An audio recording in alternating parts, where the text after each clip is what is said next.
اور وہ کہتے ہیں کہ اللہ نے اس آیت میں انفسنا کہا ہے کہ علی رضی اللہ عنہ ان کی جان تھی. بہت چیزیں اس پہ لکھی ہیں. 2 کتابیں آپ کو بتاتے ہیں. شاہ ولی اللہ محدث دہلوی رحمۃ اللہ نے جو کتاب لکھی ہے نا ازالت الخفا، شاہ صاحب کی یہ کتاب ازالت الخفا 1 جلد میں 2 جلدوں میں اب چھپی ہے کچھ عرصہ پہلے، اور اس کتاب کی اردو میں جو ترجمہ ہوا ہے 4 جلدوں میں ہوا ہے. یہ کتاب حضرت کی پڑھنے سے تعلق رکھتی ہے. خلفائے راشدین کی خلافت کے سلسلے میں، اور خاص طور پہ جو اس کا مقدمہ ہے نا، اتنی اچھی تحریر ملے گی نہیں. پھر حضرت نے مقدمے میں اصول بیان کیے ہیں کہ خلافت راشدہ چیز کیا ہے. اور اس کتاب کو ہے کتاب ماشاءاللہ ویسے بھی بہت اچھی، لیکن اگر اسے آپ مولانا اسماعیل شہید رحمۃ اللہ علیہ جو حضرت کے پوتے تھے، شاہ ولی اللہ صاحب رحمۃ اللہ علیہ کے پوتے تھے نا، انہوں نے جو لکھی ہے منصب امامت، اس کے ساتھ ملا کر پڑھیے تو پھر پتہ چلتا ہے کہ یہ خلافت کیا چیز ہے، امامت کیا چیز ہے، یہ کیا منصب ہوتا ہے، اور مسلمان اس کی کیا حفاظت کرتے تھے، اور اس کی شرائط کیا ہیں. اور یہ ان لوگوں کے لیے بہت بڑا جواب ہے جو اپنی لا علمی کی وجہ سے بیچارے یہ کہتے ہیں کہ اسلام کا سیاسی نظام کیا ہے، اور جو اعتراض کرتے ہیں کہ اسلام کا کوئی سیاسی نظام ہے ہی نہیں سرے سے، یہ ان کے منہ پہ جوتا ہے. پڑھتے نہیں ہیں خام خواہ اسلام کو. ایک تو ہے لا علمی ہوتی ہے آدمی کی، وہ ہوتا ہے ٹھیک ہے، پوچھتا ہے سوال، اس کا جواب دینا چاہیے، لیکن ایک یہ کہ محنت نہ کرنا اور یہ کہنا کہ اسلام کا تو کوئی سیاسی نظام ہے ہی نہیں. شاہ صاحب کی ازالت الخفا آپ پڑھیں گے، اس میں اس آیت پر بھی حضرت نے بات کی ہے. اور دوسری چیز یعنی وہ اس کے ساتھ منصب امامت ملا کر پڑھیں تو ایسے ہی ہے جیسے چائے ویسے بھی شاندار بنی ہو اور اوپر سے بالائی کوئی ڈال دے. وہ کہتے ہیں لکھنؤ میں مانگ رہی تھی کوئی فقیرنی بیچاری بیٹھی ہوئی کہ اللہ کے بندے زردہ کوئی کھلا دے، میٹھا کھلا دے. تو کوئی بھلے مانس صاحب جیسا گزرا، اس نے پلیٹ زردے کی لے کے سامنے رکھ دی. تو جب وہ چلا تو اس نے پھر وہی صدا شروع کر دی کہ کوئی میٹھا کھلا دے، میٹھا کھلا دے. تو اس نے کہا کہ اماں یہ سامنے رکھا ہے، کھاتی کیوں نہیں؟ تو اس نے کہا بیٹا بالائی کے بغیر بھی کوئی کھایا جائے. تو شاہ صاحب رحمۃ اللہ کی ازالت الخفا جو ہے وہ خود ہی بڑی چیز ہے، لیکن اس کو ساتھ ملا کر آدمی پڑھے نا منصب امامت کو، پھر پتہ چلتا ہے. اور دوسری کتاب کوئی مثال جس کی نہیں ملتی، کوئی مثال نہیں ملتی، شاہ عبد العزیز صاحب محدث دہلوی رحمۃ اللہ علیہ کی ہے، اور وہ ہے تحفہ اثنا عشریہ. اس تحفہ اثنا عشریہ کو پڑھو اور اس کے بعد کچھ مت پڑھے شیعہ سنی مسئلے پہ. شاہ صاحب رحمۃ اللہ علیہ نے ایسی کتاب لکھی ہے، حق یہ ہے کہ اس آدمی کے کوئی کارنامہ نہ ہوتا تو یہ ایک کتاب ان کا بڑا اور امام ہونے کا ثبوت تھی. شیر کا کہتے ہیں ایک ہی بچہ ہوتا ہے. حضرت کی جو کتاب ہے نا یہ تحفہ اثنا عشریہ، کمال کی چیز، لیکن ہے وہ کسی استاد سے پڑھنے کے قابل. اردو میں بھی ترجمہ اس کا ہو گیا ہے، انہوں نے بھی اس کا جواب دیا. 2 باتیں. اور تیسری بات یہ ہے کہ اللہ تعالی نے فرمایا وَأَنفُسَنَا وَأَنفُسَكُمْ، ہم اپنی جانوں کو حاضر کرتے ہیں، تم اپنی جانوں کو لے آؤ. حضرت علی رضی اللہ عنہ آخر کس دلیل سے رسول اللہ صلی اللہ علیہ وسلم کی جان بنتے ہیں؟ حضرت صلی اللہ علیہ وسلم کو ان سے کہیں زیادہ محبت اور لوگوں سے بھی تھی. جتنی احادیث حضرت علی رضی اللہ عنہ کے لیے آئی ہیں اور احادیث باقی صحابہ رضی اللہ عنہ کے لیے آئی. ہمیں جو اعتراض ہے وہ اس بات پر کہ جب وہ اس آیت سے یہ ثابت کرنا چاہتے ہیں کہ خلافت تینوں خلفاء نے غصب کی تھی، الیاذ باللہ یہ کفر ہے. اور اس کا کفر ہونا اتنا کھلا ہوا ہے کہ اب کیا اس پہ دلائل دیں. صاف بات یہ ہے کہ رسول اللہ صلی اللہ علیہ وسلم کے بعد کوئی آدمی مسلمان نہیں رہا تھا، اور اس کے ڈانڈے جا ملتے ہیں ان کے اس عقیدے سے. ہمارے ہاں 6 کتابیں حدیث کی، انہیں صحاح ستہ کہتے ہیں نا، 6 حدیث کی کتابیں، بخاری، مسلم، ترمذی، ابو داؤد، نسائی اور ابن ماجہ. ان کے ہاں صحاح اربعہ ہیں، 4 کتابیں وہ کہتے ہیں حدیث میں ہمارے ہاں ٹاپ کی ہیں، اور اس میں وہ بار بار ذکر کرتے ہیں کہ رسول اللہ صلی اللہ علیہ وسلم کے بعد سارے مرتد ہو گئے تھے سوائے 3 آدمیوں کے، سوائے 6 آدمیوں کے. بہت زیادہ تیر ماریں تو 9 آدمیوں کے نام لے لیتے ہیں، کہتے ہیں سب مرتد ہو گئے تھے. ایک حضرت فاطمہ، علی، حسن، حسین، ابوذر، یاسر 6، سلمان رضی اللہ عنہ اور مقداد رضی اللہ عنہ 8، ایک آدھ اور بھی کسی کا نام لیتے ہیں. بس یہ 9 آدمی مسلمان تھے، باقی سب مرتد ہو گئے تھے. کیونکہ اس کے بغیر بات بنتی نہیں کہ ایک طرف انہیں مسلمان بھی مانے، دوسری طرف یہ بھی مانے کہ انہوں نے ظلم کیا. اور پھر حضرت علی رضی اللہ عنہ نے کیا کیا بھائی؟ یہ پیچھے پہلے تینوں خلفاء کے پیچھے نماز بھی پڑھتے رہے. پھر وہ اس لیے داستانیں گھڑتے ہیں کہ حضرت بکر رضی اللہ عنہ نے یہ ظلم کیے، ان کو چھوڑ دیں. یہ تو پچھلے تھے جنہوں نے لکھا ہے. آپ خمینی کی کتاب اٹھائیں نا جو انہوں نے لکھی ہے. خمینی نے اپنی کتابوں میں صاف صاف لکھا ہے، جو ہم نے براہ راست پڑھا ہے اس کی بات کرتے ہیں اور کسی کی نہیں کرتے. حوالے سے 2nd ڈگری کا حوالہ نہیں دے رہے. انہوں نے جتنی بھی چیزیں لکھی ہیں جہاں اپنے مذہب کا ان چیزوں کا تذکرہ کیا، انہوں نے کہا ہم صاف یہ کہتے ہیں کہ سب ظالم اور غاصب تھے رسول اللہ صلی اللہ علیہ وسلم کے بعد، اور انہوں نے غصب کیا حضرت علی رضی اللہ عنہ کی خلافت کو ہضم کر کے، اور انہوں نے قرآن میں یہ چیزیں بدل دیں. اور حضرت عثمان رضی اللہ عنہ کے متعلق تو اتنی شدید الفاظ لکھے ہیں کہ کوئی آدمی نے نقل نہیں کر سکتا. وہ کہتے ہیں یہ چیزیں تھیں. اب بھی ہے، ان کی کتابیں ملتی ہیں. کسی اہل تشریح میں سے اس کو کہیں یار یہ پڑھو، کیا یہ تمہارا عقیدہ ہے؟ 1 منٹ میں دودھ کا دودھ اور پانی کا پانی ہو جاتا ہے. اگر یہ مان لیں کہ رسول اللہ صلی اللہ علیہ وسلم کے بعد یہ خلافت ایسے غصب ہو گئی تھی اور یہ سب چیزیں حضرت علی رضی اللہ عنہ دیکھتے رہے، دین ہے پھر کہاں؟ قرآن وہ پورا نہیں. آنظر صلی اللہ علیہ وسلم پوری زندگی میں 23 برس اتنی بھی تربیت نہیں کر سکے کہ لوگوں کے دل مال کی محبت سے پاک کر جاتے، حکومت کی طلب سے پاک کر جاتے. تو پھر دین ہے کہاں؟ کون سا اسلام رہ جاتا ہے؟ قرآن مشکوک ہو کے نکل گیا، صحابہ رضی اللہ عنہ علیہ باللہ سارے کافر ہو گئے. پھر لے دے کے ایک اہل بیت ہی رہ جاتے ہیں. اور اہل بیت بیچارے اتنے کمزور تھے کہ اس نے حضرت علی رضی اللہ عنہ کے پر ہونے والے مظالم کا ذکر کیا ہے، خمینی نے بھی اور لوگوں نے بھی. اور حضرت علی رضی اللہ عنہ سے حضرت عمر رضی اللہ عنہ نے پیغام بھیجا کہ آپ کی جو صاحبزادی ہیں حضرت فاطمہ رضی اللہ عنہا سے، میں اس سے شادی کرنا چاہتا ہوں. حضرت علی رضی اللہ عنہ کی حضرت فاطمہ رضی اللہ عنہا سے جو اولاد تھی ان میں ایک حضرت حسن تھے، ایک حسین تھے رضی اللہ عنہما 2، اور تیسرے یہ کہتے ہیں کہ محسن تھے.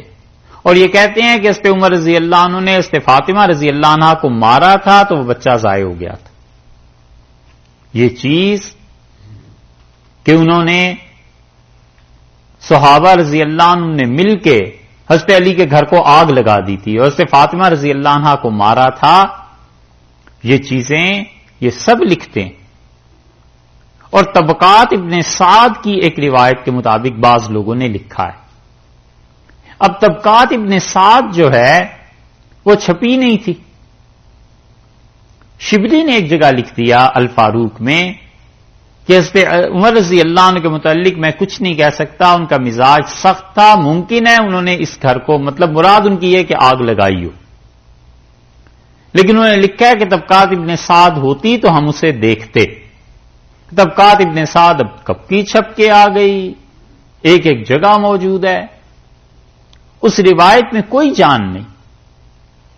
اور اگر حضرت عمر رضی اللہ عنہ ایسے ہوتے کہ انہوں نے ان کے گھروں کو آگ لگائی ہوتی اور یہ کچھ کیا ہوا ہوتا تو حضرت فاطمہ رضی اللہ عنہا کی اولاد جو چوتھی تھی، اگر مان لے محسن تیسرے تھے تو چوتھی ان کی اولاد تھی ام کلثوم. ام کلثوم ایک تو رسول اللہ صلی اللہ علیہ وسلم کی بیٹی ہے نا. حضرت فاطمہ رضی اللہ عنہا کو اپنی اس بڑی بہن سے بڑا تعلق اور محبت تھی، تو انہوں نے اپنی بیٹی کا نام بھی ام کلثوم رکھا تھا. ان ام کلثوم کے لیے حضرت عمر رضی اللہ عنہ نے پیغام دیا اور کہا علی میں عمر کے اس حصے میں ہوں کہ اب مجھے شادی کی کوئی ضرورت نہیں، لیکن میں نے رسول اللہ صلی اللہ علیہ وسلم سے سنا تھا کہ انہوں نے فرمایا تھا قیامت کے دن میرے ساتھ رشتہ داری اور میرے ساتھ تعلق یہ کام آئے گا، تو میں چاہتا ہوں کہ میری بیٹی رسول اللہ صلی اللہ علیہ وسلم کے گھر تھی، یہ بھی ایک تعلق تھا، حضرت صلی اللہ علیہ وسلم کا خون اس میں سے کوئی میرے گھر ہو تو یہ تعلق اور مضبوط ہو جائے، قیامت میں مجھے نفع ملے گا. حضرت علی رضی اللہ عنہ گھر گئے اور اپنی بیٹی سے پوچھا، اور اس کے بعد انہوں نے اپنے بیٹے حضرت حسن رضی اللہ عنہ سے کہا کہ حسن اٹھو اور اپنی ہمشیرہ اپنی بہن کا نکاح امیر المومنین سے کر دو. اور پھر حضرت علی رضی اللہ عنہ نے خود وہ نکاح پڑھا دیا. اگر معاملات اتنے ہی بگڑے ہوئے تھے تو یہ اہل بیت جو تھے ان میں کوئی جان کوئی سکت نہیں رہی تھی کہ حضرت عمر رضی اللہ عنہ کو رشتہ دے دیا. اس پہ یہ سارے لکھتے ہیں پھر اپنی کتابوں میں کہ پہلی عزت جو سادات کی لٹی ہے اور پہلی لڑکی جو سادات سے چھینی گئی ہے وہ ام کلثوم تھی، عمر جبرن چھین کے لے گئے. علیہ باللہ اتنا خراب ذہن ہوا ہے جیسے 14ویں 15ویں صدی کے قصے ہیں کہ کوئی کسی کی لڑکی کو اٹھا کر لے جائے اور دوسرے لوگ بولیں ہی نہ. یہ لوگ جو شام، عراق، مصر اور ہندوستان تک فتح کرتے ہوئے چلے آئے اور دھاوے بولتے رہے اور کس کس طرح لڑائیاں اور خدا کی راہ میں جنگیں اتنے زیادہ بیکار ہو گئے تھے کہ حضرت عمر رضی اللہ عنہ دن دہاڑے یہ سارا کچھ کرتے رہے اور مدینہ منورہ میں کوئی بولنے والا ہی نہیں تھا. ہے یہ کوئی طریقے کی بات ہے؟ اس لیے جو انفسنا میں کہتے ہیں نا حضرت علی رضی اللہ عنہ داخل تھے اور پہلے تینوں خلفاء ظالم تھے، تو حضرت علی رضی اللہ عنہ آخر پھر تینوں خلفاء کے زمانے میں کرتے کیا رہے؟ انہوں نے کیوں نہیں کہا کہ یہ ظلم ہے؟ انہوں نے کیوں نہیں کہا حضرت عمر رضی اللہ عنہ کہ ہم آپ کی خلافت کو نہیں مانتے؟ حضرت بکر رضی اللہ عنہ کو کیوں نہیں کہا؟ یہ ایسے سوالات ہیں جس کے لیے ایک جھوٹ بولا پھر اور جھوٹ پھر اور جھوٹ پھر اور جھوٹ، جھوٹ پہ جھوٹ بولتے چلے گئے، اور حتیٰ کہ آخر پہ آ کے یہ بھی ہو گیا کہ جھوٹ بولنا اس دین میں عبادت ہے، تقیہ. یہ آپ اس کی تفصیلات پڑھنا چاہیں حضرت کی کتاب پڑھیے تحفہ اثنا عشریہ، اور تحفہ اثنا عشریہ کا رد شیعہ نے لکھنے کی کوشش کی. حامد حسن خان وغیرہ تھے، خان تو نہیں تھا، خیر خان کیوں ہوتے جی؟ ہاں حامد حسن تھے، سید تھے لکھنؤ کے. 22 جلدیں لکھی ایک جگہ، اور 22 جلدوں میں سے 8 تو ہم نے دیکھی ہیں. مجال ہے جو حضرت نے جو پوائنٹ اٹھایا ہے کہ یہ چیز اس کا جواب ہو. حضرت علی رضی اللہ عنہ کی فضیلت میں حدیثیں لکھتے چلے گئے کہ حدیث میں یہ آیا. یہ بھی حضرت علی رضی اللہ عنہ کے صحابی ہونے کا، ان کے افضل ہونے کا کون ہے جو قائل نہیں؟ ہم تم سے بڑھ کے امیر المومنین رضی اللہ عنہ کی عزت کرتے ہیں، مگر جو پوائنٹ ہے اس کا جواب دو. حضرت تو یہ پوچھتے ہیں کہ حضرت علی رضی اللہ عنہ اور اہل بیت اتنے کمزور ہو گئے تھے کہ یہ سب کچھ ہو رہا تھا ان کے سامنے اور اہل بیت میں سے کوئی نہیں اٹھا احتجاج کرنے کے لیے. خلافت تھی، ظلم تھا. اور حضرت کہتے ہیں کہ ہمارا سوال تو یہ ہے کہ حضرت صلی اللہ علیہ وسلم کی تربیت پہ، ان کی تعلیم پہ جو حرف آتا ہے اس کا جواب دو. یہ کیا چیز ہوگی؟ اس کا کوئی جواب نہیں. 8 جلدیں ہم نے دیکھی، اس میں اس سندوں کا ذکر کہ فلاں سند سے حضرت علی رضی اللہ عنہ کی فضیلت ثابت، فلاں سے فلاں سے فلاں سے. بھئی ہم مانتے ہیں حضرت علی رضی اللہ عنہ کی عزت احترام، امیر المومنین رضی اللہ عنہ کا کوئی احترام نہ کرے، کیا ایمان سے نکلنا؟ لیکن جو اصل بات ہے اس پہ نہیں آتے. یہ ایسے ہی ہے جیسے یہودی اور عیسائی سے ہم بات کرنے لگے اور کہیں تم مانو کہ حضرت عیسیٰ اور موسیٰ علیہ السلام خدا کے نبی تھے، ارے بھئی نبی تو مانتا ہوں لیکن یہ نہیں مانتا کہ وہ آخری نبی تھے. آخری نبی رسول اللہ صلی اللہ علیہ وسلم. وہ کہ نہیں تم نبی مانو. نبی تو مان ہی رہا ہوں لیکن آخری نہیں مان رہا. آخری مانوں تو ایمان سے جاتا ہوں. وہ کہتے ہیں نہیں نبی تھے. میں تو بھی نبی تھے لیکن آخری نہیں تھے, بس اس پہ نہیں آنا. تو اس لیے یہ جو ہے نا انفسنا, اس سے ہمیں بحث نہیں, ہمیں بحث ہے اس سے کہ خلافت حضرت علی رضی اللہ عنہ کی وہ بلا فصل ثابت نہیں ہے. یہ کفر کا جملہ ہے ایک طرح سے, کہ کوئی اگر یہ سمجھتا ہے کہ تینوں خلفاء نے خلافت غصب کر لی تھی, کیونکہ حضرت ابوبکر رضی اللہ عنہ کی خلافت وہ امام ابو الحسن اشعری رحمۃ اللہ علیہ کے نزدیک نص قطعی سے ثابت ہے, اور رسول اللہ صلی اللہ علیہ وسلم اپنی جگہ پہ حضرت ابوبکر رضی اللہ عنہ کو ہی بٹھا کر گئے تھے, اور انہوں نے پھر حضرت عمر رضی اللہ عنہ کو بٹھایا, اور ان کے بعد عثمان اور پھر علی رضی اللہ عنہ ہیں. ہمارا عقیدہ ہے جس ترتیب سے اللہ نے ان کی خلافت دی تھی, اگر یہ خلافتیں نہ بھی ہوتی تو بھی ان کی افضلیت ایسے ہی تھی. حضرت علی رضی اللہ عنہ پھر بھی چوتھے نمبر پر ہی تھے, وہ ان سے پہلے نہیں تھے. یہ ہے بات کہ خلیفہ بلا فصل ہونے کا کیا مطلب وہ لیتے ہیں. ہم کہتے ہیں رسول اللہ صلی اللہ علیہ وسلم کے خلیفہ ایک ہی آدمی تھے, اور وہ حضرت ابوبکر رضی اللہ عنہ تھے, حتیٰ کہ اس کے بعد حضرت عمر رضی اللہ عنہ جو آئے ہیں مسلمانوں کے امیر تھے, امیر المومنین تھے, مومنین نے اپنا امیر مقرر کیا تھا. حضرت صلی اللہ علیہ وسلم کی نص سے یہ ثابت نہیں ہے کہ خلیفہ عمر ہوں گے رضی اللہ عنہ. ہم تو اتنی احتیاط کرتے ہیں, اور وہ کہتے ہیں انفسنا سے مراد حقیقتاً حضرت علی اور رسول اللہ صلی اللہ علیہ وسلم میں کوئی فرق نہیں تھا. اور اس سے بھی زیادہ زیادتی وہ جب کرتے ہیں جب کہتے ہیں ان میں سے کئی ایک کہ وہی اصل میں تو حضرت علی رضی اللہ عنہ ہی کے لیے آئی تھی, جبریل بھول کے ادھر چلے گئے. یہ ہے ظلم. ایک صاحب نے یہ بیان کیا, اور کتابوں میں بھی بعض جگہ انہوں نے یہی لکھا. ہم نے کہا, کہنے لگے جی یہ تو کفر ہے. میں نے کہا یہ تو کفر ہے ہی ہے, لیکن جو اس عقیدے کا قائل ہو کیا تم اسے بھی کافر کہتے ہو یا نہیں؟ اس پہ پھنس گئے. اس لیے کہ اپنے ہی بھائی کہتے تھے نا, تب کیسے کہیں کہ وہ بھی کافر ہے؟ میں نے کہا اس کو بھی مانو.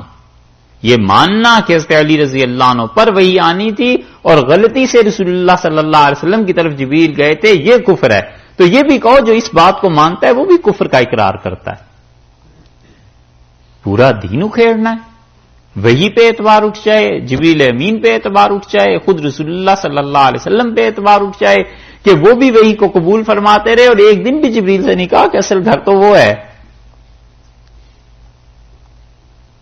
جہاں ڈاک جانی تھی وہ ہے, ادھر کہاں آ گئے؟ الیاذ باللہ. یہ سب خرافات ہیں, ایک سے ایک بڑی چیز کے وقائل ہیں.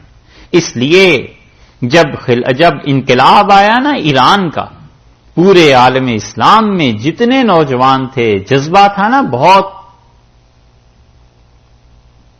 حضرت علی رضی اللہ عنہ سچ کہتے تھے, وہ کہتے تھے کہ انتم اتباع کل نائکن, جو چیخ چیخ کے بولے, جذباتی باتیں کرے, خون گرم کرنے کی, تم ان کے پیچھے چل پڑتے ہو اور تم میری بات نہیں سنتے.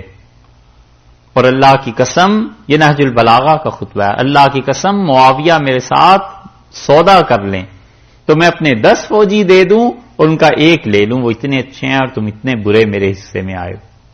اشباہ الرجال, وہ جو مرد نہیں ہیں اور مردوں کی محض شکلیں رہ گئی. بڑے زبردست خطبات ہیں امیر المومنین رضی اللہ عنہ کے, رضی نے جمع کیے اور سارے اصل بھی نہیں. خیر یہ تو ایک الگ موضوع ہے, بہت دور چلے گئے.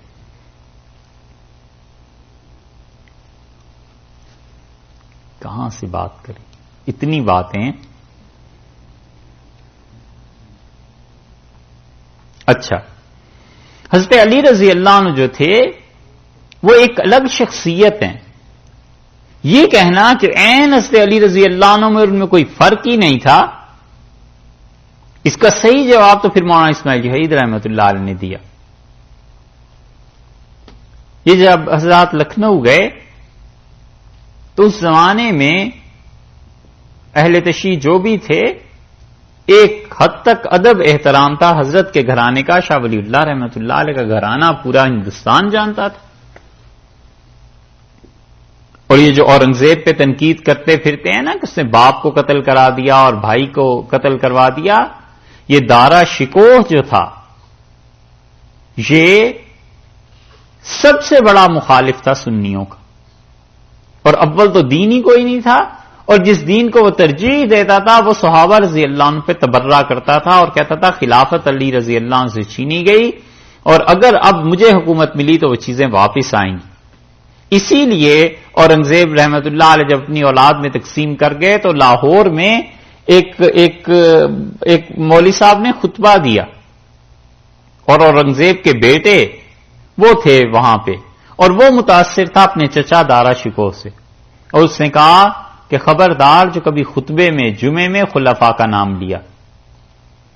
بڑی جرت والے تھے بھئی، اللہ غری کے رحمت کرے، انہوں نے ممبر پہ ہی کھڑے ہو کے کہا، انہوں نے کہا کہ میں ہمیشہ خطبے میں خلفاء کا نام لیتا رہوں گا۔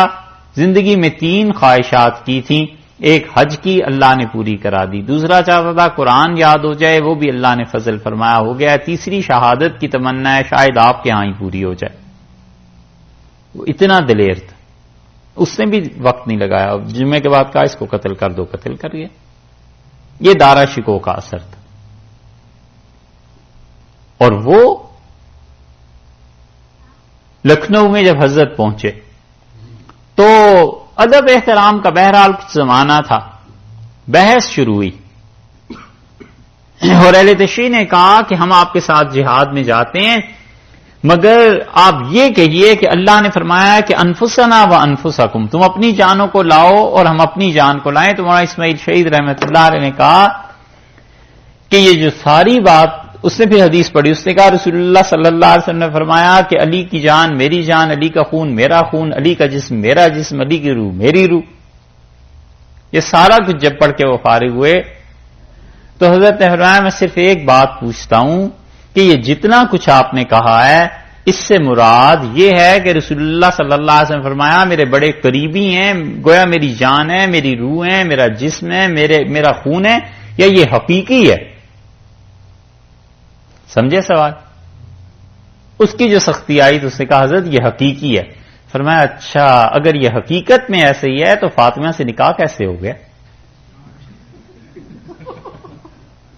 اگر یہ حقیقی ہے تو حضرت فاطمہ رضی اللہ عنہا سے آل اللہ مراتبہا نکاح کیسے ہو گیا؟ اس پہ چپ ہو گئے۔ یہ ہے انفسنا۔ ہم کہتے ہیں حضرت علی رضی اللہ عنہ بھی اگر مراد ہیں تو ہوں گے بھائی، اس کو خلافت کے ساتھ کہاں جا کے ملاتے ہو؟ وہ کفر اسلام کی بات ہو جائے گی اگر یہ مان لیا جائے کہ خلفاء غاصب تھے علیہ باللہ، دین میں کچھ باقی نہیں رہتا۔ ایک آدمی اللہ کا اچھا بندہ کہیں جا کر بیٹھ گیا ہے تو اس کے مرنے پہ دیکھو 1000 2000 10,000 جتنا ہلکا تھا کتنے لوگوں کی اصلاح ہو گئی، کتنے گناہ گاروں نے توبہ کر لی، کتنا علم پھیل گیا۔ ایک عام آدمی اس امت کا ذرا 4 دن جس نے اللہ کا نام اخلاص سے لیا ہے کہیں بیٹھ جاتا ہے، اتنے اثرات اس کے ہوتے ہیں۔ اور حضور اقدس صلی اللہ علیہ وسلم کا اتنا اثر بھی نہیں ہوا کہ بس صرف 5 6 7 8 آدمی مسلمان ہوئے، باقی سب بیکار تھے۔ ہے کوئی تک؟ اس لیے یہاں سے جو خلافت ثابت کرتے ہیں نا، یہ کتابیں میں نے بتائی ہیں آپ کی، ان کو پڑھیے گا۔ حیدرآباد والوں میں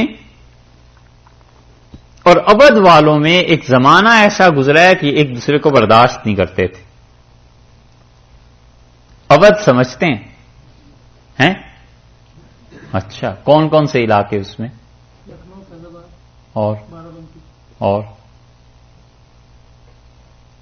اور بھی پڑھیے گا۔ اودھ پوری سٹیٹس تھیں، یہ لوگ ان میں غلبہ تھا اہل تشریع کا، اور حیدرآباد والے یہ پکے سنی، اور سنی بھی چلو وہ جتنا بھی اوپر سے حنفی بھی، کیونکہ سنی جو ہیں وہ 4 شافعی مالکی حنبلی بھی تو ہیں نا، لیکن حیدرآباد والے پکے حنفی۔ تو محرم کے جلوس نکلتے تھے اودھ میں، اور حیدرآباد والے نکالتے نہیں تھے، بلکہ جو بھی وہاں تھے ان کو اجازت بھی نہیں تھی۔ اودھ میں جب حکمران بدلے تو ان میں ایسے حکمران بھی آئے کہ جنہوں نے کہا کہ حیدرآباد والوں کے ساتھ تعلق ہے، اسٹیٹ ہے، نظام، یہ لوگ کافی طاقتور ہیں، ہمیں آپس میں ایک دوسرے سے تعلقات بنا کر رکھنے چاہیے، اور یہ شیعہ سنی جو مسئلہ ہے یہ چھوڑ دینا چاہیے۔ ہوتے ہوتے ان کی نگاہ پڑی، یہ نوابوں کے شوق ہوتے ہیں نا مختلف چیزوں کو پالنے کے، ایک شوق نوابوں کا یہ تھا کہ علماء کو بھی پالا کریں، کہ کس اسٹیٹ میں کتنا اچھا عالم دین ہے کون۔ مفتی سراج الدین صاحب رحمۃ اللہ علیہ تھے، اودھ رہنے والے وہیں کے تھے، لکھنؤ کے، اور اودھ والوں کو پتا چلا کہ لڑکا ابھی 19-20 سال کا ہے لیکن اتنا پڑھا لکھا، اتنا شارپ، اتنا ذہین، اتنا اچھا ہے، اور حیدرآباد والے لے جا رہے ہیں۔ تو نواب صاحب نے بلوا لیا اور انہوں نے کہا ہم تو آپ کو نہیں جانے دیں گے، آپ تو یہیں کی پیدائش ہیں اور یہاں آپ نے اتنا لکھا پڑھا سب کچھ، اور آپ کو حیدرآباد والے لے جائیں۔ ان کا نواب صاحب بات یہ ہے کہ میں سنی ہوں، آپ حضرات کا مسلک فقہ جعفریہ کا ہے تو ہماری آپس میں بنے گی نہیں۔ ان کا کچھ ہو جائے صاحب، آپ کو نہیں جانے دینا حیدرآباد۔ رکھ لیا۔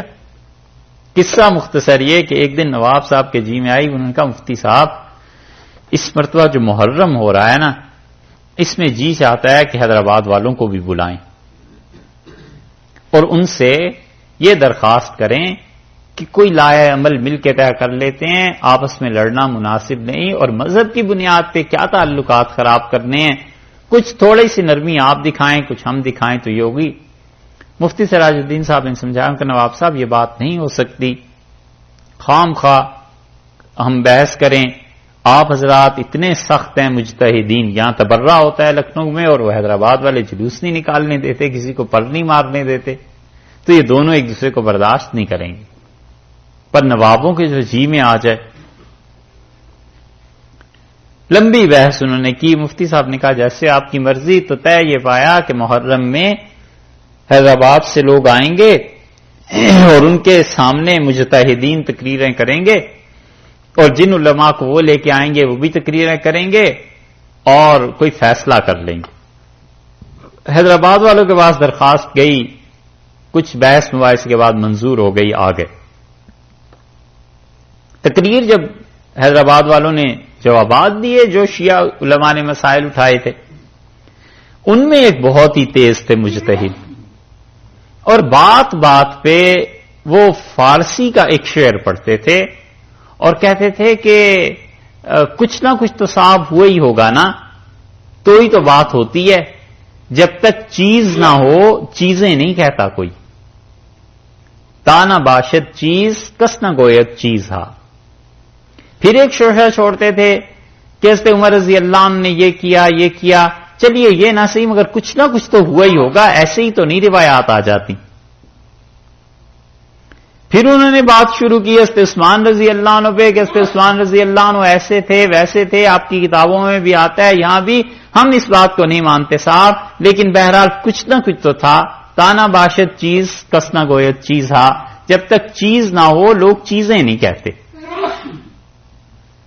مفتی سراج الدین صاحب رحمۃ اللہ علیہ پہلے تو کرتے رہے برداشت، چپ کر کے سنتے رہے، آخر جب نواب صاحب نے کہا کہ کوئی فیصلہ اس میں ہونا چاہیے، وہ تقریر کر کے بیٹھے تو مفتی صاحب آ گئے اسٹیج پہ، انہوں نے کہا صاحب بڑا ہی اچھا صلح کا مسئلہ انہوں نے بتایا، جب تک کوئی چیز نہ ہو لوگ یہ نہیں کہتے کہ چیزیں ہیں، بہت اچھا، یہی ہے فکرہ، اسی پہ فیصلہ کر لیتے ہیں کہ کچھ نہ کچھ تو ہوا ہی تھا، جو حضرت عثمان رضی اللہ عنہ کے متعلق اتنی باتیں ہیں، کچھ نہ کچھ تو ہوا ہی ہوگا جو حضرت عمر رضی اللہ عنہ کے متعلق اتنی باتیں ہیں، تو پھر اس طرح کریں کہ ہم سب مل کے عقیدہ طے کرتے ہیں تاکہ حیدرآباد اور اودھ میں لڑائی نہ ہو۔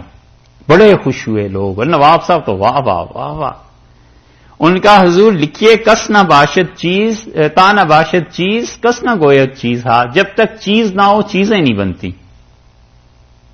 ان کا دیکھیے صاحب بات ہے صاف، یہ جتنے یہودی اور عیسائی ہیں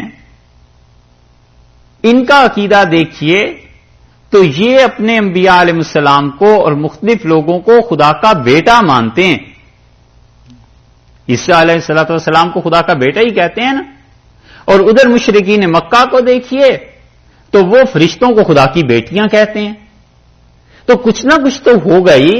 اللہ کے بیٹے نہ صحیح، بیٹیاں نہ صحیح، بھانجے بھتیجے کچھ نہ کچھ تو ہوگا. تانا باشد چیز کس نہ گویت چیز ہا.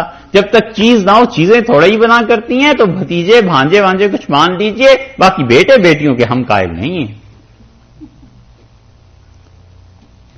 انہوں نے کہا ایک طرف تو آپ لوگ ہیں، حضور اکبر صلی اللہ علیہ وسلم کو سب کچھ مانتے ہیں، ایک طرف وہ کفار مکہ ہیں، وہ تو کہتے تھے جادوگر تھے، وہ تو کہتے تھے کہ شوبدے دکھاتے تھے.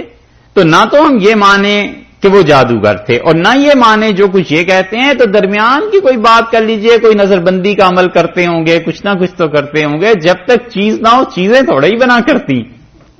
تانا باشد چیز کس نہ گویت چیز ہا. اب تو وہ آگ تو لگنی تھی. اور انہوں نے کہا دیکھیے صاحب، اور بات تیسری بھی سن لیں، عقیدے میں یہ لکھ لیجئے، آپ ہیں حضرت علی رضی اللہ عنہ کو کتنا بڑا مقام اور درجہ دیتے ہیں، اور آپ کے مقابلے میں وہ حضرت علی رضی اللہ عنہ کے زمانے میں خارجی تھے، علیہ باللہ وہ کافر کہتے تھے. تو نہ تو اتنا اچھا مانے جتنا آپ کہیں، نہ بالکل ہی کافر مانے، یہی کوئی فاسق فاجر وغیرہ وغیرہ ایسے کچھ مان لینا چاہیے. تا نہ باشد چیز کس نہ گویت چیز ہا. چیز نہ ہو تو چیزیں تھوڑا ہی بنا کرتی ہیں. اٹھ کھڑے ہوئے لوگ، اور نواب صاحب نے کہا صاحب کیا کہہ رہے ہیں، ان کا کرا لو اور ان کی صلاح بس. انہوں نے کہا اتنی باتیں انہوں نے سنائی جھوٹ پہ مبنی، تو یہاں کیا ہے، یہاں بھی تو کوئی چیز ہوگی تو ہی اللہ کے متعلق رسول صلی اللہ علیہ وسلم اور علی رضی اللہ عنہ کے متعلق باتیں.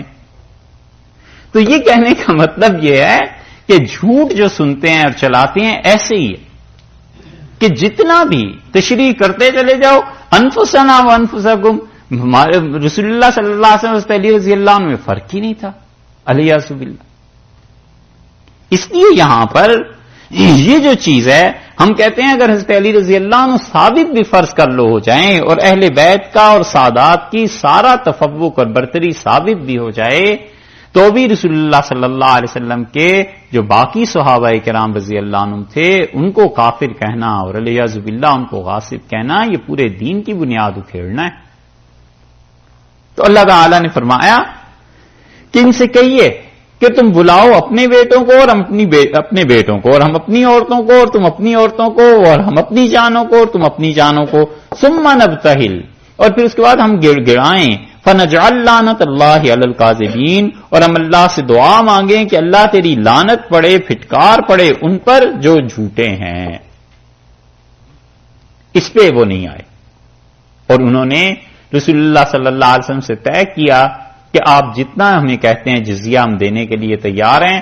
حضرت صلی اللہ علیہ وسلم نے 2000 یا 4000 یمن کی چادریں اس پہ اور بعض چیزیں اور انہوں نے لکھوا دی تھی، وہ گئے اور اس پہ قائم رہے ہیں، اور پھر انہوں نے مباہلہ نہیں کیا. ان ھذا، اور یہ چیز جو ہم نے آپ کو بتائی ہے، یہ سارے قصے حضرت عیسیٰ علیہ الصلوۃ والسلام کی پیدائش، حضرت عیسیٰ علیہ الصلوۃ والسلام کی تخلیق، ان کا مخلوق ہونا اور خدا نہ ہونا، ان ھذا، بلا شک و شبہ یہ لہو القصص الحق، یہ سچی بات ہے جو ہم نے آپ سے بیان کی ہے، یہ سچائی پر مبنی ہے، یہ علم ہے، یہ وحی ہے. وما من الہ الا اللہ، اور اللہ کے علاوہ لوگوں کوئی الہ نہیں. یہ وہی جملہ ہے جس کا ہم اقرار کرتے ہیں لا الہ الا اللہ کہہ کے. اللہ نے فرمایا وما من الہ الا اللہ، اور لوگوں اللہ کے علاوہ کوئی خدا نہیں. وان اللہ، اور بلا شبہ اللہ لہو العزیز الحکیم، اسی کی ذات ہے جو غالب ہے، اسی کی ذات ہے جو حکمتوں والی. غلبہ اس کا ہے، حکمرانی اس کی ہے، طاقت اس کی ہے. اپنی حکمت کے ساتھ اس نے یہ کلمہ بنایا تھا. اس کی حکمتیں تھیں کہ اس نے حضرت مسیح علیہ الصلوۃ والسلام کو آسمان پہ اٹھایا تھا اور وہ بھیجے گا، اور اللہ نے انہیں پورے کا پورا لے لیا. اور اس پورا لینے کی کیفیت یہ ہوئی کہ روح اور جسم دونوں سمیت اوپر بلا لیے گئے. ہر چیز میں حکمت تھی. فَإِن تَوَلَّوْا، اور اگر یہ منہ پھیر لیں، فَإِنَّ اللَّهَ، سو بلا شک و شبہ اللہ علیم، خوب جاننے والا ہے، بالمفسدین، ان لوگوں ان کو جو فساد مچاتے ہیں. اللہ تعالیٰ کو خوب علم ہے ان کا جو فساد کرنے والے. قل یا اہل الکتاب، آپ کہیے اے اہل کتاب، تعالوا الی کلمۃ، آؤ. اب مباہلے تک بات پہنچ گئی. جب انہوں نے نہیں کیا، اللہ نے اب صلح کی دعوت دی ہے. اللہ نے فرمایا قل یا اہل الکتاب، اے اہل کتاب عیسائیو، تعالوا الی کلمۃ، آؤ اس کلام کی طرف. کلمہ سے مراد ایک جملہ، ایک بات نہیں، مراد یہ ہے کہ اس کلام کی طرف آؤ. سواء بیننا و بینکم، جو ہم مسلمانوں کے درمیان، و بینکم اور تمہارے درمیان کامن ہے. ہم دونوں کے درمیان جو چیز مشترک ہے، ہم اس مشترک چیز کا اقرار کر لیں، اور وہ یہ ہے کہ اللہ نعبد الا اللہ، کہ ہم اللہ کے علاوہ کسی کی عبادت نہیں کریں گے. اب تک بائبل میں ایسی چیزیں مل جاتی ہیں جن سے پتا چلتا ہے کہ انہیں بھی حکم یہی تھا کہ اللہ کے علاوہ کسی کی عبادت نہ کریں. اللہ نے فرمایا ہے میرے نبی صلی اللہ علیہ وسلم سے کہیے کہ آؤ اہل کتاب، ہم اس بات پر مل بیٹھتے ہیں کہ لا نعبد الا اللہ، اللہ کے علاوہ ہم کسی کی عبادت نہیں کریں گے. مسیح علیہ السلام کی، مریم علیہ السلام کی، کسی کی عبادت ہم نہیں کریں گے، بس اللہ کی عبادت ایک. ولا نشرک بہ شیئا، اور ہم اللہ کے ساتھ کسی کو شریک نہیں ٹھہرائیں گے. یہ جو عیسیٰ علیہ السلام کو شریک ٹھہراتے ہو اور باقی لوگ بھی، اس سے توبہ کرو کہ یہ ہم نہیں کریں گے. دو باتیں، ولا یتخذ بعضنا بعضا، اور ہم ایک دوسرے کو، بعضنا ہمارے بعضن ہمارے بعض کو، ہمارا ایک گروہ دوسرے گروہ کو. کون مراد ہیں؟ عیسائی مراد ہیں خود، اور یہودی یا مراد ہیں خود ہی. ولا یتخذ بعضنا بعضا، اور ہمارے میں سے ایک گروہ دوسرے گروہ کو اربابا من دون اللہ، اللہ کے علاوہ اپنا رب نہیں مانے گا. یہ شرک کی تیسری قسم ہے جو ہم نہیں کریں گے. ایک اللہ کی عبادت، ایک اس کے ساتھ کسی کو شریک نہ ٹھہرانا، اور تیسری چیز یہ ہے کہ دیکھو ہم ایک دوسرے کو بھی خدا کے علاوہ کسی کو بھی اپنا رب نہیں مانیں گے. یہ آئے رسول اللہ صلی اللہ علیہ وسلم کے پاس اور انہوں نے کہا اللہ کے رسول، ہم ایک دوسرے کے تو اپنا رب نہیں کہتے. آپ نے فرمایا کیا ایسے نہیں ہے کہ تمہارے پادری جو کچھ تمہیں کہتے ہیں تم اسے دین مان لیتے ہو؟ انہوں نے کہا یہ تو ہم کرتے ہیں. آپ نے فرمایا یہی رب بنانا ہے. بنیاد کیا پڑی؟ بنیاد اصل میں یہ ہوئی کہ کیتھولک جتنے ہیں یہ پاپائے روم کو معصوم مانتے تھے، اور ہمارا یہ عقیدہ ہے کہ رسول اللہ صلی اللہ علیہ وسلم آخری معصوم تھے. ان کے بعد حضرت بکر رضی اللہ عنہ اور حضرت عمر رضی اللہ عنہ جیسی ہستیاں کیوں نہ ہو، خطا ہو سکتی ہے. اور علم کے میدان میں اجتہادی طور پر تو کئی چیزیں ہیں. اجتہادی طور پر خطا کی بات کی جائے، حضرت عمر رضی اللہ عنہ 120 مسائل میں اجتہاد انہوں نے فرمایا ہے اور اس میں خطا ہو گئی. باقی صحابہ رضی اللہ عنہ نے کہا امیر المومنین یہ چیز نہیں، ایسے نہیں، ایسے کر لیں. آپ نے فرمایا ٹھیک ہے. ایک جگہ آیا آپ نے فرمایا عمر نے غلطی کی اور ان کا احسان ہے جنہوں نے عمر کی غلطی پہ اسے ٹوک دیا. ہم کسی کے متعلق بھی یہ نہیں کہہ سکتے کہ وہ معصوم. تو یہ جو عصمت تھی نا کہ پاپائے روم جو ہے وہ معصوم ہے، یہ ہے. اللہ نے کہا چھوڑو اس بات کو. عصمت، بالکل گناہ کا نہ ہونا، یہ منصب ہے نبوت کا. تو تم نبوت میں جو شرک کرتے ہو اسے بھی چھوڑ دو. ولا یتخذ بعضنا بعضا اربابا من دون اللہ. اور چرچ کی عصمت یہ تو بہت عرصہ رہی ہے. اور یہاں سے جب مان لیا کہ ہم ایک دوسرے کا حصہ ہیں، بعضنا بعضن میں دیکھیے ابو حیان اندلسی رحمۃ اللہ علیہ نے بڑی بات اس میں باریک کہی ہے. وہ کہتے ہیں کہ جب مان لیا کہ ہم ایک دوسرے کو اپنا رب نہیں بنائیں گے تو یہ مانا نا کہ ہم ایک دوسرے کے ساتھ تعلق رکھتے ہیں. تو جب مانا تو اس کا مطلب یہ ہے کہ وہ بھی انسان ہے، ہم بھی انسان ہیں. وہ والد ہو کے فرض کر لو، فرض کر لیجئے وہ والد ہو کے پاپائے روم بن گیا تو بیٹا اس کا. تو اس کا مطلب ہے مخلوق تو ہم سب ہیں. جب مخلوق میں آ گئے تو پھر عصمت کیسی رہی، پھر ربوبیت کیسی رہی، پھر معصومیت کیسی رہی؟ پھر تو بندے ہو گئے. جب بندے ہوئے تو بندوں سے تو غلطی ہوتی ہے، سوائے انبیاء علیہ السلام کی. عجیب بےہودگی ہے کہ نہ ماننے پہ آئیں تو انبیاء علیہ السلام کے متعلق بائبل میں قصے پڑھ لو، شریف آدمی نہیں مانے جا سکتے علیہ باللہ. اور ماننے پہ آئیں تو پاپائے روم کو معصوم مان لیں کہ اس سے کوئی گناہ نہیں ہوتا. وہ جو کچھ کہتے ہیں چرچ آلویز رائٹ. چرچ ہمیشہ درست ہے، وہ صحیح ہے۔ اللہ نے کہا ہے یہ کفر ہے، وَلَا يَتَّخِذَ بَعْضُنَا بَعْضًا أَرْبَابًا مِّن دُونِ اللَّهِ، اور اللہ کے علاوہ اور ہم بعض کو بعض اپنا خدا اللہ کے علاوہ نہیں بنائیں۔ اور اس میں رد ہے ان لوگوں کا بھی جو اپنے مشائخ کے متعلق یہ عقیدہ بنائے ہوئے ہوتے ہیں کہ ہمارے شیخ تو غلطی ہو ہی نہیں سکتی، کبھی ایسی بات نہیں کرنی چاہیے، ہو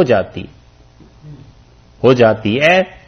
ہاں یہ الگ بات ہے کہ وہ اپنی غلطی پہ اس طرح نہ اڑے جس طرح لوگ عام طور پہ اڑ جاتے ہیں، اور یہ کہ اس کی نیکیاں اس کے گناہوں سے بڑھ جائیں۔ 100% معصوم کوئی نہیں ہوتا، سمجھے؟ اللہ نے قیامت کے لیے جو کرائیٹیریا مقرر کیا ہے، اللہ نے فرمایا ہے جس کے اعمال غالب رہیں گے، یہی کہا ہے نا، فمن ثقلت موازینہ، جس کی نیکیاں بھاری ہو گئیں گناہوں پہ، اور جس کے گناہ زیادہ ہو گئے نیکیوں کی نسبت، یہ ہے کرائیٹیریا۔ یہ تو نہیں فرمایا کہ 100% نیکیاں ہی نیکیاں اور کوئی گناہ ہی نہیں ہوتے ہیں۔ ہر ایک سے گناہ ہوتا ہے، لیکن اس کے اپنے درجے کے مطابق ہوتا ہے۔ عین ممکن ہے کہ کوئی آدمی نفل چھوڑ دے اور کوئی نہ پوچھے، اور عین ممکن ہے ایسا مقام کسی کا ہو کہ اگر وہ نفل کو چھوڑ دے تو پرسش ہو جائے کہ یہ عبادت کیوں ترک کی۔ یہ ہو جاتی ہیں چیز، اس لیے کبھی بھی اپنے مشائخ کے متعلق یہ عقیدہ نہیں رکھنا چاہیے کہ کوئی گناہ ہی نہیں ہوتا، ہوتے ہوں گے لیکن نیکیاں غالب ہوتی ہیں، بھلائی غالب ہوتی ہے، اتباع سنت غالب ہوتی ہے۔ 1000 چیزیں ہیں جو ان کے لیے پرائرٹی کا موجب بنتی ہیں۔ علم ہے، تقوی ہے، اللہ کے ساتھ تعلق ہے، محنت ہے، حتیٰ کہ اللہ نے فرمایا جو فرشتے میرا عرش اٹھائے ہوئے ہیں وہ ان کے لیے دعا کرتے ہیں جو زمین میں تعلیم دیتے ہیں، اس کتاب کی علم پھیلاتے ہیں۔ تو ہم تو دیکھتے رہے ان کے گناہوں کو، اور ممکن ہے ان فرشتوں کی دعاؤں سے اللہ نے سب کچھ معاف فرما دیا۔ تو یہ چیزیں ہیں جو پازیٹو ہیں، لیکن دوسری سائڈ یہ سوچنا کہ بالکل معصومیت ہو جاتی ہے، غلط بات۔ اور خاص طور پہ علم کا تو میدان ایسا ہے کہ اس میں کئی مرتبہ رجوع کرنے کی ضرورت پیش آتی ہے۔ فتویٰ دے دیا، بعد میں دلائل سے پتا چلا کہ یہ فتویٰ صحیح نہیں، شان اسی میں اہل علم کی کہ وہ کہتے ہیں بھائی غلطی ہو، اور وہ ایسی چیز ہوتی ہے جس پہ اللہ کی طرف سے گناہ بھی نہیں، کیونکہ مفتی فتویٰ دے دے اور جان بوجھ کے گڑبڑ نہ کرے، نیت صاف ہو، تو پھر اس کو گناہ نہیں ہوتا، کیونکہ اس نے تو اپنی طرف سے محنت کر لی جتنی کر سکتا تھا۔ کوئی چیز نہیں سمجھ میں آئی ہوگی، نہیں بولا، یا سمجھ میں جو چیز آئی ہے وہ فی الواقع درست نہیں تھی، کسی اور کتاب میں کچھ اور فتویٰ لکھا تھا، نہیں اس تک رسائی ہو سکی۔ تو یہ بات ہے، معصومیت وہ رسول اللہ صلی اللہ علیہ وسلم پہ ختم ہو گئی۔ اسی لیے جو نبی کریم صلی اللہ علیہ وسلم کے بعد 12 اماموں کو بھی معصوم مانتے ہیں نا، یہ خود عقیدہ گڑبڑ ہے۔ حضرت علی، حضرت فاطمہ، حضرت حسن، حضرت حسین، حضرت زین العابدین، امام باقر، جعفر صادق، اور پھر موسیٰ کاظم اور نیچے تک رضی اللہ عنہم، ان حضرات کو معصوم ماننا کہ ان سے خطا ہوئی ہی نہیں، یہ غلط بات۔ اللہ نے فرمایا کہ یہ چیز چھوڑ دو، یہ جو تم ایک دوسرے کو کہتے ہو نا کہ یہ معصوم ہے، ان 3 باتوں کو مان جاؤ، ہمارے اور تمہارے درمیان اس بات پہ صلح ہو جائے۔ فَإِن تَوَلَّوْا، اور اگر یہ منہ پھیر لیں، نہ مانے، فَقُولُوا، اے مسلمانوں ان سے کہو، وَاشْهَدُوا، کہ تم لوگ گواہ رہنا، یہودیوں تم بھی یا عیسائیوں تم بھی، بِأَنَّا مُسْلِمُونَ، کہ ہم تو مسلمان ہیں، ہم اللہ کے فرما بردار ہیں، اس کی بات ماننے والے۔ یا اہل الکتاب، اے اہل کتاب، اللہ تعالی نے یہاں سے 5 شکوے کیے ہیں، 5 چیزیں ان کی دہرائی ہیں، جس میں ان کی بات کو اللہ نے نقل کیا ہے یا ان کے فعل کو نقل کیا ہے اور شکایت کی ہے کہ یہ کیا طریقہ ہے، یہ کیا بات ہے۔ یا اہل الکتاب، اے اہل کتاب، لما تحاجون فی ابراہیم، تم حضرت ابراہیم علیہ الصلوۃ والسلام کے بارے میں کیوں جھگڑا اٹھاتے ہو، کیوں حجتیں کرتے ہو، کیوں لڑتے ہو ان کے بارے میں۔ ابراہیم سے مراد سیدنا ابراہیم علیہ الصلوۃ والسلام کا دین، ان کا طریقہ، ان کے بارے میں کیوں جھگڑا اٹھاتے ہو۔ رسول اللہ صلی اللہ علیہ وسلم سے کہنے لگے کہ ہم تو ان کے ماننے والے ہیں، ہم تو ان کی پیروی کرتے ہیں. اللہ نے فرمایا لما تحاجون فی ابراہیم، تم ابراہیم علیہ الصلوۃ والسلام کے بارے میں کیوں جھگڑتے ہو؟ وما انزلت التورات، اور نہیں نازل کی گئی تورات، والانجیل اور انجیل، الا من بعدہ، مگر ان کے بعد نازل کی گئی. تمہارا یہ نظریہ کہ تورات اور انجیل جو تھیں ان میں یہ آیا ہے کہ حضرت ابراہیم علیہ الصلوۃ والسلام یہ کہتے تھے یہودی تھے، وہ کہتے تھے عیسائی تھے. تو اللہ تعالیٰ نے فرمایا تورات اور انجیل تو ان کے بعد نازل کی گئی ہیں، وہ تو تم سے پہلے گزر گئے. تو جو پہلے گزر گیا تھا وہ عیسائی اور یہودی کیسے ہوتا ہے؟ یہ تو دونوں مذاہب ہی بعد میں شروع ہوئے ہیں، تم ان کے متعلق کہتے ہو. افلا تعقلون، اتنی عقل نہیں آتی کہ ایک آدمی جو تم سے ہزاروں برس پہلے گزر گیا اور دین اب شروع ہوا ہے، تم اس کے متعلق یہ کہتے ہو. اس میں اسی کے ساتھ ساتھ رد ہے اس امت کے ان غالی لوگوں کا جو حد سے بڑھ جاتے ہیں اور کہتے ہیں کہ حضور اقدس صلی اللہ علیہ وسلم وہ بھی تو ہمارے فرقے سے تھے. اس کا تعلق اگر دیوبند کے مکتبہ فکر سے ہے تو کہتے ہیں جی ہم ہی نہیں، رسول اللہ صلی اللہ علیہ وسلم بھی دیوبندی تھے. اور اگر ان بریلوی مکتبہ فکر سے ہے تو یہ حد سے بڑی ہوئی بات ہے کہنا کہ رسول اللہ صلی اللہ علیہ وسلم بھی بریلوی مسلک سے تعلق رکھتے تھے. ارے یہ تو اب مسلک کی باتیں شروع ہوئی ہیں، حضرت صلی اللہ علیہ وسلم اور صحابہ رضی اللہ عنہ تو بہت پہلے تھے.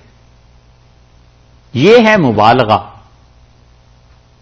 حضرت معاویہ رضی اللہ عنہ کے بارے میں مان لیں گے کہ ان سے اجتہادی خطا ہو گئی، اپنے بزرگوں کے متعلق اتنا بھی نہیں سن سکتے کہ ان سے اجتہادی طور پر غلطی ہو گئی، اس مسئلے میں فتویٰ ٹھیک نہیں ہوا، اس پہ بات کر لیجیے. یہ جو حد سے بڑی ہوئی چیزیں ہیں نا، روکنا چاہیے، ان چیزوں کو ختم کرنا چاہیے. اللہ نے فرمایا ابراہیم علیہ السلام یہودی تھے، عیسائی تھے، یہ تو مذاہب ہی بعد میں شروع، اسی لیے آخر پہ فرمایا افلا تعقلون، عقل سے کام نہیں لیتے تمہیں اتنی بات سمجھ نہیں آتی. ہاں انتم، ہاں یہ اشارہ ہے قریب کے لوگوں کے لیے، ہاں اولائے، ہاں انتم، اور تم وہ لوگ ہو. حکارت کے لیے، کسی کو کم کرنے کے لیے، کسی کی توہین کے لیے یہ لفظ استعمال ہوتا ہے. ہاں انتم، یہ ہیں. جیسے اردو میں بھی بولتے ہیں کہ آئے بڑے نواب، ایسے بولتے ہیں نا. ہاں انتم، یہ ہو تم. ہاں اولائے، وہ لوگ. ہاں جج، تم جھگڑتے ہو. فیما لکم بہی علم، جس کے بارے میں تمہیں علم ہے اس کے بارے میں جھگڑا مچایا ہوا ہے. کس کے بارے میں؟ تورات اور انجیل. یہ آیت ہے مشکل. ہاں انتم ہاں اولائے ہاں جج تم فیما لکم بہی علم، یہ ہیں وہ لوگ جو جھگڑتے ہیں اس چیز کے بارے میں جن کے بارے میں انہیں تھوڑا علم دیا گیا. فَلِمَ تُحَاجُّونَ فِي مَا لَيْسَ لَكُمْ بِهِ علم، تم ان چیزوں کے بارے میں کیوں جھگڑتے ہو جس کی سرے سے تمہیں خبر ہی نہیں ہے، تمہارے پاس علم ہی نہیں پہنچا. ایک تو جھگڑا ان چیزوں کے بارے میں ہے جو تمہارے پاس ہیں، تورات اور انجیل، اسی کو تو تم سمجھ نہیں سکے، اور بنتے ہو تم ابراہیم علیہ السلام کے بارے میں جج اور منصف.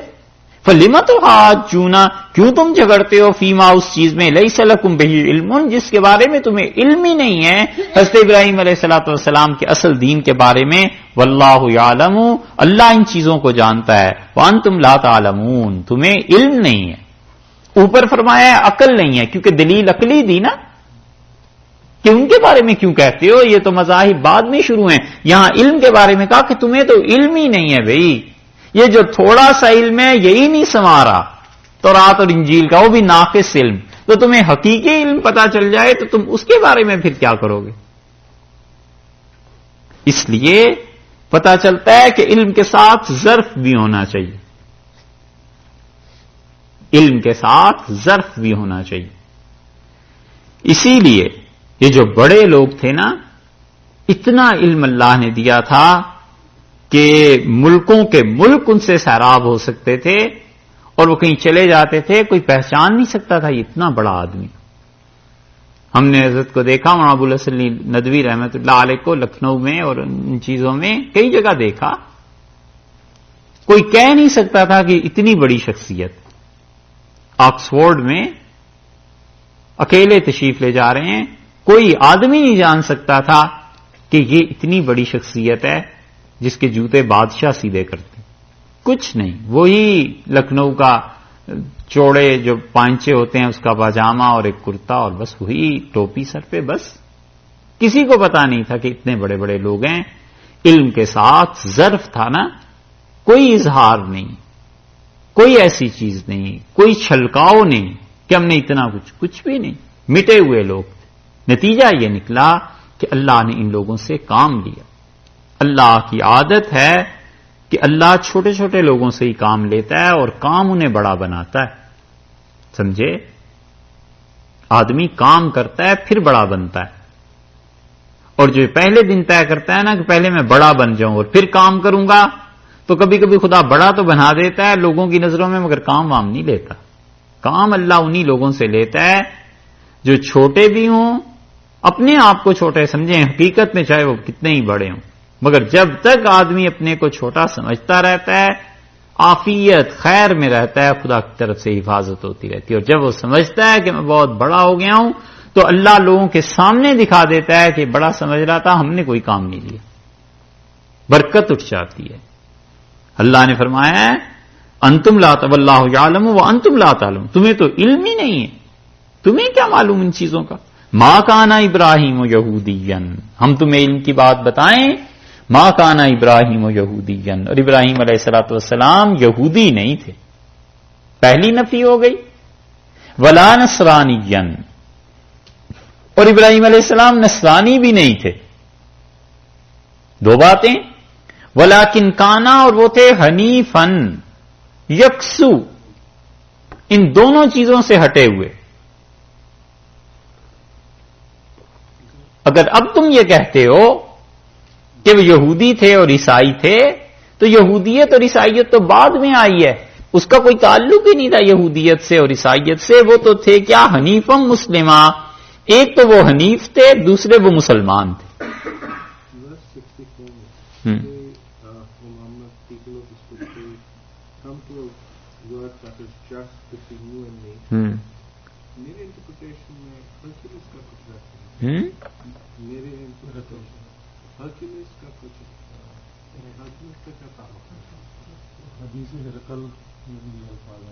ہرقل، ہاں، رسول اللہ صلی اللہ علیہ وسلم جو خط لکھا تھا نا ہرقل کو، اس میں بھی یہ آیت لکھ کے بھیجی تھی.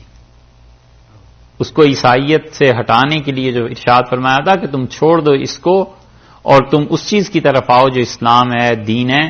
جب وہ بیت المقدس میں آیا تھا، ہوئی تھی جنگ ایرانیوں کی اور رومیوں کی، عیسائیوں کی.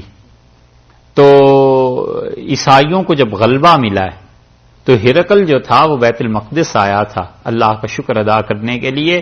تو رسول اللہ صلی اللہ علیہ وسلم نے اپنا گرامی نامہ وہاں بھیجا، اس کو اسلام کی دعوت دی تھی. اس میں اس آیت کو لکھا تھا کہ آؤ اس چیز کی طرف جو ہمارے اور تمہارے درمیان کامن ہو جائے، اور وہ یہ کہ ہم اللہ کے علاوہ کسی کی عبادت نہ کریں. اور یہ سارا لکھنے کے بعد لکھا تھا، اس میں تحریر فرمایا تھا کہ اگر تم نہیں مانو گے تو سارے عیسائیوں کا گناہ تمہارے ذمے آئے گا. یہ وہ چیز. تو حضرت ابراہیم علیہ السلام کے لیے صرف بیان کیا، اور ما کان ابراہیم و یہودیم ولا نصرانیا. پہلی بات تو یہ ہے کہ ابراہیم یہودی اور عیسائی تھے ہی نہیں. دوسری بات یہ ہے کہ حنیفن، وہ کیا تھے؟ یکسو تھے، بالکل ایک طرف ہٹے ہوئے تھے، مسلمہ اور مسلمان تھے. وما کان من المشرکین، اور وہ تو مشرکین میں سے بھی نہیں تھے. یہ اور رد ہو گیا. جو بھی تھا ابراہیم علیہ السلام کو اپنے میں سے کہتا تھا. یہ جو مشرکین مکہ تھے یہ کہتے تھے حضرت کا دین یہی تھا، عیسائی کہتے تھے حضرت کا دین یہ، اور یہودی. اللہ نے فرمایا اچھا ان تینوں میں سے اس کا کسی سے تعلق نہیں تھا، وہ تو سیدھا سادہ مسلمان تھا، یکسو سیدھا سادہ مسلمان. ٹھیٹھ اردو میں ترجمہ اگر کریں تو یہ بنے گا ایک طرف کو ہوا ہوا تھا. اس نے نہ شرک کیا، نہ کفر کیا، نہ جوا، نہ ان چیزوں کی دعوت دی.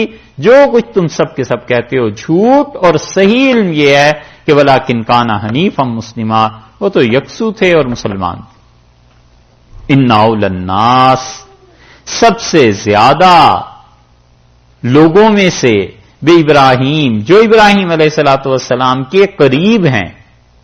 تم سب کا دعویٰ ہے تم یہودی کہتے ہو کہ ابراہیم علیہ الصلوۃ والسلام کے ہم قریب ہیں، عیسائی یہ کہتے ہیں، مشرکین مکہ یہ کہتے ہیں کہ ہم حضرت اسماعیل علیہ السلام کی اولاد میں سے ہیں اور ہمارے تو جد امجد تھے سیدنا ابراہیم علیہ الصلوۃ والسلام۔ اللہ نے کہا ہم فیصلہ کرتے ہیں، ان اول الناس بابراہیم، ابراہیم علیہ الصلوۃ والسلام کے سب سے زیادہ قریب للذین وہ لوگ ہیں نتبعوہ جنہوں نے ان کی پیروی کی تھی ان کے زمانے میں۔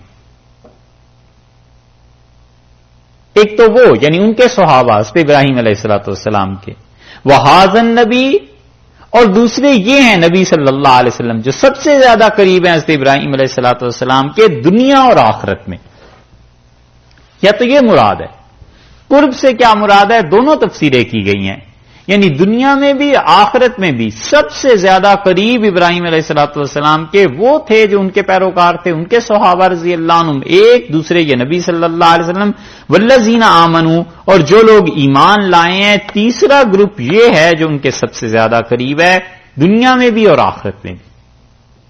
اور دوسری تفسیر یہ کی گئی ہے کہ تم تینوں دین کے بارے میں جھگڑتے ہو تو یاد رکھو ابراہیم علیہ الصلوۃ والسلام اپنے دین کے اعتبار سے جو تھے ان کے سب سے زیادہ قریب دین، ان کے دین پہ عمل کرنے والے وہ تھے جو ان کے ساتھ ان کے دور میں تھے، وہذا النبی، اور یہ رسول اللہ صلی اللہ علیہ وسلم ان کے سب سے زیادہ قریبی دین رکھتے ہیں، والذین آمنوا، اور جو صحابہ رضی اللہ عنہم ہیں ان کا بھی وہی دین ہے جو ابراہیم علیہ السلام کا تھا۔ اب اگر یہ مان لیا جائے کہ صحابہ رضی اللہ عنہ کا دین تبدیل ہو گیا تھا، یہ خدا نے کس بات کی گارنٹی دی تھی؟ اللہ نے کہا ہے ان کے سب سے زیادہ قریب وہ ہوں گے۔ اسی لیے رسول اللہ صلی اللہ علیہ وسلم فرمایا جب میں معراج میں گیا تو میں نے ابراہیم علیہ الصلوۃ والسلام کے گرد بچے ہی بچے دیکھے، بہت بچے تھے ان کے گرد۔ تو جبریل امین نے کہا کہ کوئی بھی بچہ یہودیوں اور عیسائیوں اور مسلمانوں میں سے یعنی جس کا انتقال ہو جاتا ہے وہ بچہ ان کے پاس بھیج دیا جاتا ہے، کیونکہ یہودیوں اور عیسائیوں کے بچے بھی اس کو جہنم میں تو نہیں بھیجنا، اس کی شرع میں یہ آیا ہے کہ وہ بچے وہاں بھیج دیے جاتے ہیں۔ اور رسول اللہ صلی اللہ علیہ وسلم فرمایا میں نے انہیں سلام کیا، بڑے خوش ہوئے اور مجھ سے کہا مرحبا بابن صالح و نبی صالح، اچھا بیٹا، اچھا نبی، اس کا آنا بڑا مبارک ہوا۔ اور رسول اللہ صلی اللہ علیہ وسلم فرمایا سب سے زیادہ میں نے ان پہ غور کیا تو میرا اور ان کا چہرہ، شکل و صورت، جسم میرا ان سے ملتا تھا، سب سے زیادہ میں ان کے قریب تھا۔ تو اللہ نے فرمایا یہ نبی صلی اللہ علیہ وسلم اور ان کا دین ہے جو سب سے زیادہ ان کے قریب ہے، واللہ ولی المومنین، اور اللہ ایمان والوں کا دوست ہے۔ اللہ ایمان والوں کو کوئی تنہا چھوڑتا ہے؟ جس طرح ابراہیم علیہ السلام کا دوست تھا اسی طرح جو اس کے پیروکار ہیں صحیح معنی میں مومنین، اللہ ان کا بھی دوست ہے۔ وَدَّتْ طَائِفَةٌ، اور اہل کتاب میں سے تمنا کرتا ہے پورا گروہ من اہل الکتاب، اہل کتاب میں سے یعنی یہودیوں کا پورا گروہ یہ تمنا کرتا ہے لو یضلونکم، کسی طرح تمہیں گمراہ کر دیں، کسی طرح تم پٹڑی سے اتر جاؤ، کسی طرح تم صحیح راہ کو چھوڑ دو۔ وَدَّتْ طَائِفَةٌ مِّنْ أَهْلِ الْكِتَابِ، اہل کتاب کا ایک گروہ اس تمنا کو لیے بیٹھا ہے، وَمَا يُضِلُّونَ، کسی کو گمراہ نہیں کرتے، إِلَّا أَنفُسَهُمْ، سوائے اپنی جان کو، وَمَا يَشْعُرُونَ، اور انہیں پتہ بھی نہیں ہے کہ کتنے بڑے گناہ کا ارتکاب کر رہے ہیں۔ یہ تمنا کرنا کہ کوئی مسلمان کافر ہو جائے اور مسلمان شرک کرنے لگ جائے اور ہمارے گروہ میں شامل ہو جائے، اللہ نے فرمایا ہے انہیں پتہ بھی نہیں کہ کتنا بڑا گناہ، کس بڑے گناہ کا وہ ارتکاب کرتے ہیں۔ اور یہ دلیل ہے ان صوفیاء کی جو کہتے ہیں کہ جو آدمی یہ سمجھتا ہے اور تمنا کرتا ہے کہ فلاں آدمی مجھ سے بیعت ہو جائے اور لوگ میرے مرید ہو جائیں، صوفیاء کہتے ہیں وہ طریقت میں شرک کرتا ہے،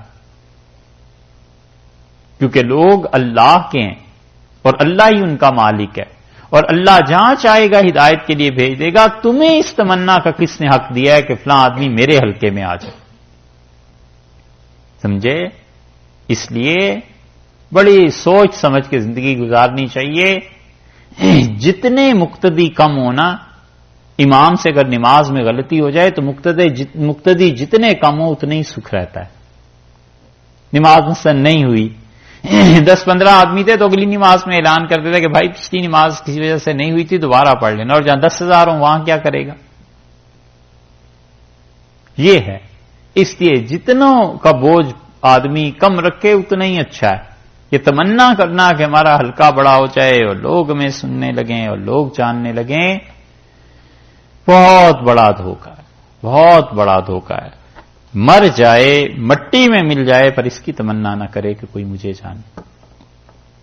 یہ جاننے کی تمنا اور شہرت کی کہ میری شہرت کسی طرح ہو جائے اور لوگ کسی طرح مجھے جاننے لگ جائیں. دنیا تو تباہ ہوتی ہی ہوتی ہے، چلو اس کا کیا ہے، دین برباد ہو جاتا ہے.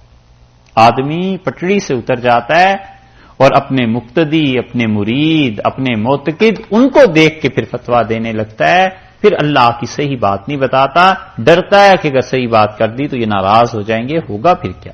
پھر اللہ نہیں رہتا، وہ مرید اور مقتدی خدا بن جاتے ہیں اس کے. یہ وہ شرک کی قسم ہے جو بڑی چھپی ہوئی ہے. اس لیے اللہ نے فرمایا کہ یہ تمنا کرتے ہیں اہل کتاب، لو یضلونکم، کسی طرح تمہیں گمراہ کر دیں، اپنے دین پہ لے آئیں. وما یضلون الا انفسهم، سوائے اپنی جان کے کسی کا نقصان نہیں کرتے، کسی کو گمراہ نہیں کرتے. وما یشعرون، انہیں شعور بھی نہیں. یا اہل الکتاب، اے اہل کتاب، لما تکفرون بآیات اللہ، کیوں اللہ کی آیات کا انکار کرتے ہو؟ آیات اللہ سے مراد وہ بشارتیں جو رسول اللہ صلی اللہ علیہ وسلم کے متعلق تمہاری کتابوں میں آئی ہوئی تھیں. لما تکفرون بآیات اللہ، کیوں ان چیزوں کا انکار کرتے ہو، پڑھتے ہو. وانتم تشہدون، اور تم اس بات پر گواہ ہو، یعنی تمہیں پتا ہے، جان بوجھ کر جھوٹ بولتے ہو، جان بوجھ کر وہ رسول اللہ صلی اللہ علیہ وسلم کے متعلق جو آیات ہیں انہیں چھپاتے ہو. جس شریعت کا اللہ نے بتایا کہ وہ حق ہے تمہاری کتابوں میں، جان بوجھ کے اس شریعت کو چھپاتے ہو. کیوں یہ ظلم کرتے ہو؟ یا اہل الکتاب، اے اہل کتاب، لما تلبسون الحق، کیوں تم حق کو ملاتے ہو، گڈمڈ کرتے ہو، بالباطل، باطل کے ساتھ حق کو گڈمڈ کرتے ہو. یہ تیسرا شکوہ ہے جو اللہ نے یہودیوں سے کیا ہے کہ یا اہل الکتاب لما تلبسون الحق بالباطل. پہلا جرم یہ گنوایا ہے ان کا.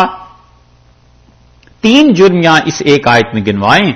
پہلا جرم یہ گنوایا ہے کہ تم حق اور باطل کو گڑبڑ کر دیتے ہو، حق کا انکار نہیں کرتے، وہ بھی کرتے ہیں وہ اور جگہ ہے. یہ بھی ایک ان کا جرم تھا.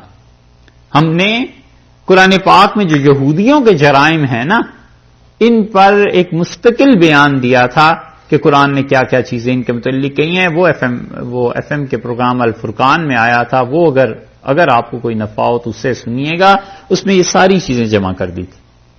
لما تلبسون الحق بالباطل، حق کو باطل کے ساتھ گڈمڈ کرنا، حق بات کہنا، ذرا سا اس میں جھوٹ ملا دینا.